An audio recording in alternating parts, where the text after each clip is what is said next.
रोम रोम भाइयों। তো আজকে বেরিয়ে পড়লাম ইউনিভার্সিটিতে ভর্তি হওয়ার জন্য আমাদেরই কাছের পোড়াবাজার স্টেশন থেকে। তো তারপরে চলে এলো আমাদের পার্সোনাল ট্রেন। ভিড় ট্রেনে লোকের বগলের গন্ধ শুকতে শুকতে নেমে পড়লাম বারাসাত স্টেশনে। ট্রেন থেকে নেমে দেখলাম একদল পায়রা আমাদের স্বাগতম করছে। তাদেরকে আর না ডিস্টার্ব করে বেরিয়ে পড়লাম টোটো করে ইউনিভার্সিটি যাওয়ার উদ্দেশ্যে। তারপর আমাদের ইউনিভার্সিটির গেটের সামনে নামিয়ে দেওয়া হলো। গেট থেকে কিছুক্ষণ হেঁটেই চলে এলাম ইউনিভার্সিটির মেন গেটের সামনে। তো আমি আকাশ, তোমরা দেখছো ঘন্টাখানেক সঙ্গে আকাশ।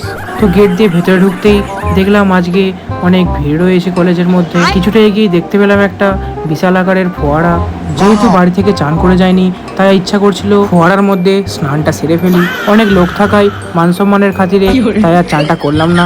তারপর সময় নষ্ট না করে কলেজের চারপাশটা আবার ঘুরে দেখলাম বেশ সুন্দর করে সাজানো চারিদিকটা। দেখে মনে হচ্ছিল যেন ভগবান কড়ি আঙুল দিয়ে পুরো নকশাটা বানিয়েছে। তাই আর বেশি ভাবনা মুখে এগিয়ে গেলাম রিসেপশন হলের দিকে। তারপর গুটি গুটি পায়ে ভেতরে ঢোকার পর দেখলাম ভেতরটা বেশ সুন্দর করে সাজানো। তারপর ভেতরে ঢুকে কিছুক্ষণ বসার পর আমাদের হাতে চলে এলো ঠান্ডা ঠান্ডা শরবত। তারপর আমাদের ফাইনালি অ্যাডমিশন প্রসেস কমপ্লিট হলো। তো তোমরা কোন কলেজে ভর্তি হলে কমেন্ট করে দাও। আমি বাড়ি যাই, দেখা হচ্ছে নতুন কোনো ভিডিওর সাথে। আজকের জন্য টাটা।